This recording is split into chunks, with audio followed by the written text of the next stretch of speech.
Aggregate supply.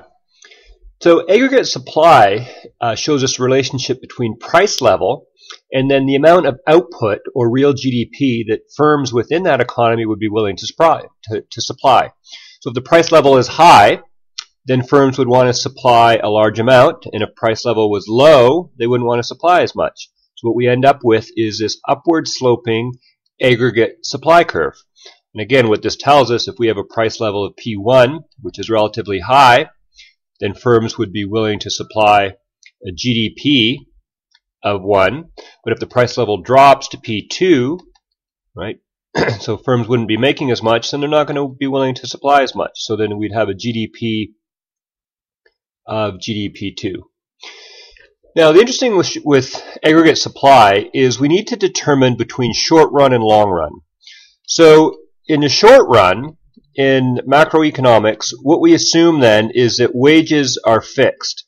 Okay, so this is important.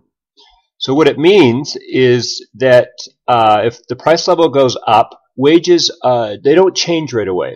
And we're speaking of wages, but we're also talking about all input costs. And generally, this is because wages and input costs are in contractual basis, and so once the contract is up, then they'll renegotiate. So then in the long run, what happens is in the long run, wages and then all other input costs are fully flexible. So what this means then is that we need to distinguish between the aggregate supply in the short run and the aggregate supply in the long run.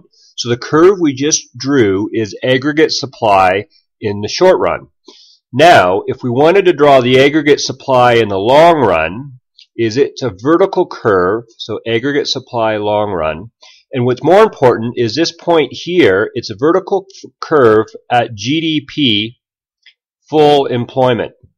So what this means is that the aggregate supply in the long run is at the size of the economy at full employment or at potential GDP. Okay, now there's one other aggregate supply curve that we need to introduce. So if you recall, we talked about in previous videos about sticky prices. So this is a fact that if something happens in the economy that causes prices to drop, or prices should drop, that sometimes they don't right away. And this is because prices are sticky.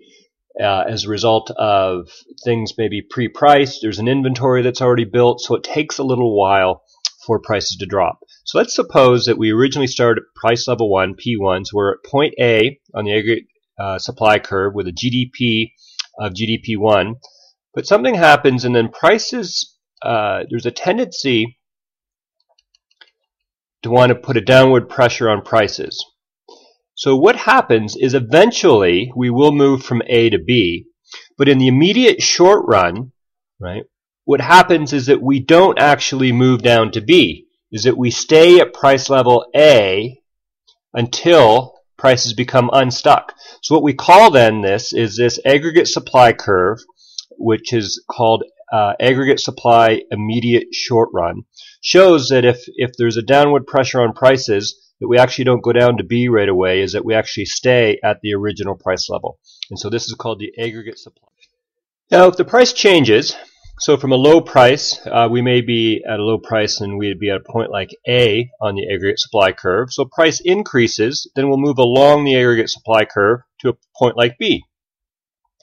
Now, there's some things other than price level that can change aggregate supply, and these actually shift the curve, and these are called determinants of aggregate supply.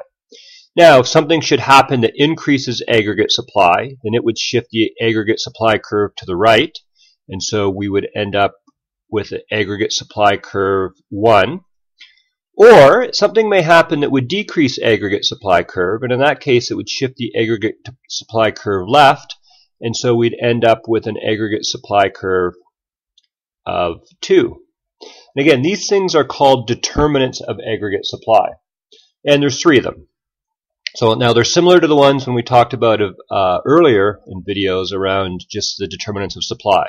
So the first one is factor, or think of it as input prices. Okay, so generally, if these go up, so meaning it costs more for your labor or your energy for your plant or the materials for your plant, so factor prices or input prices go up, this is going to cause the aggregate supply curve to decrease or shift left. Now the second one is productivity. So think of productivity this is a change in technology. So generally technology improves productivity, or it may be an increase in the skills of the labor. But either way, if the productivity increases, this means that firms can make more material, more products for the same amount of inputs. So this means that aggregate supply would increase or shift to the right to aggregate supply 1, as we have in our example here. And then the last one is these are legal things, right?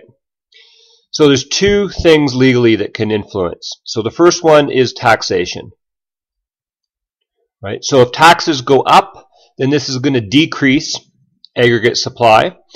And then the second one is regulation. So generally, if the regulations increase, so meaning they put stricter pollution regulations or stricter controls on a firm, then they will produce less. And so it would be a leftward shift of the aggregate demand. So in both cases, when the legal either taxation or regulation increases, this is going to cause the aggregate supply to shift left or decrease.